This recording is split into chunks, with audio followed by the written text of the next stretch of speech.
Aku bisa melihat dia di luar sana. Ya, aku tahu permainan ini. Seorang remaja usia 20-an yang tidak berdaya, tidak mencurigai sesuatu, sedang menonton film horor di malam yang tenang saat kedua orang tuanya pergi keluar kota.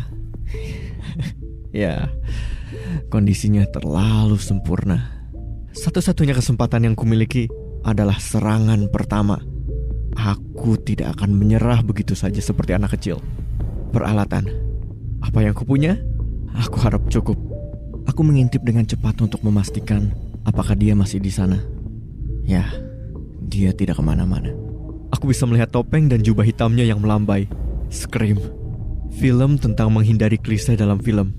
Dan sekarang aku melihatnya secara langsung. Satu-satunya hal yang menghalangi kami adalah pintu rumah.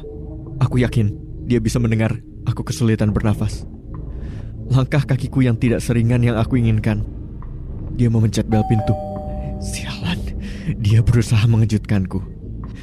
Tidak semudah itu, kawan. Aku bisa melihat pisaunya dicengkram dekat jubahnya. Terlihat kusam dan pudar, seakan-akan sudah tidak bernyawa lagi. Aku mulai berjalan ke dapur.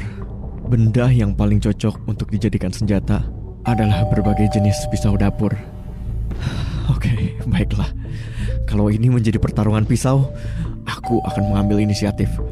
Selama beberapa menit, aku mencoba menenangkan diriku, mengatur nafas sebelum aku kembali ke ruang tamu dan membuka pintu. Dia ada di jendela. Ini dia. Sekarang atau tidak sama sekali. Polisi tidak mungkin bisa sampai ke sini tepat waktu. Pisaunya ada di tanganku. Beratnya tidak terlalu menjanjikan. Pegangannya terasa basah gara-gara keringat tanganku. Dan saking gemetarannya, aku rasa aku bisa menjatuhkan pisau ini bahkan sebelum perkelahian dimulai.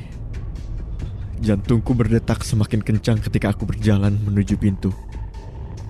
Oke, jangan takut. Jangan takut. Jangan takut. Walaupun aku kalah, setidaknya aku melakukan perlawanan. Mungkin begini rasanya saat nyawa kita di ujung tanduk.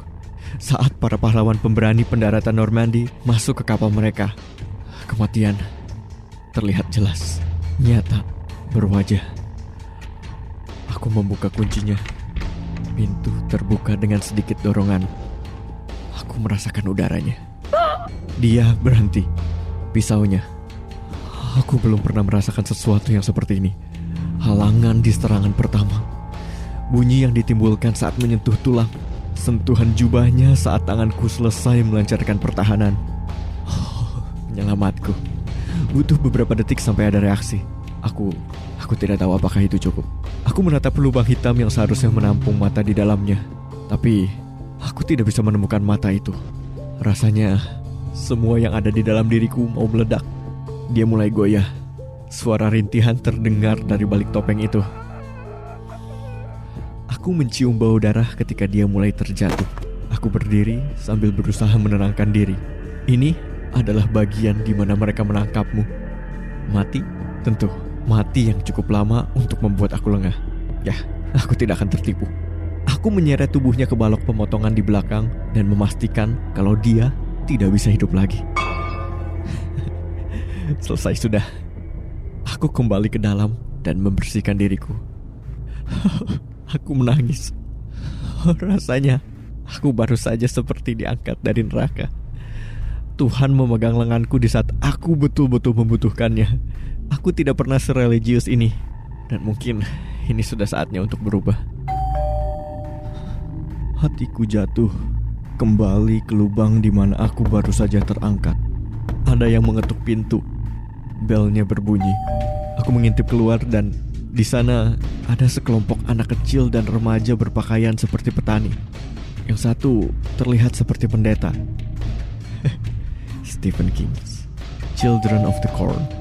Orang religius fanatis yang dihantui makhluk halus dan berkeliaran di ladang. Ada 5 orang, mungkin lebih dari itu.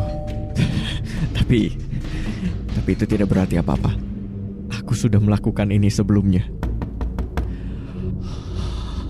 Oke, saatnya untuk sebuah sequel. Aku membuka kuncinya. Pintu terbuka dengan sedikit dorongan. Ya, aku merasakan udaranya. Trick or treat. Ya, Aku tidak akan tertipu dengan itu.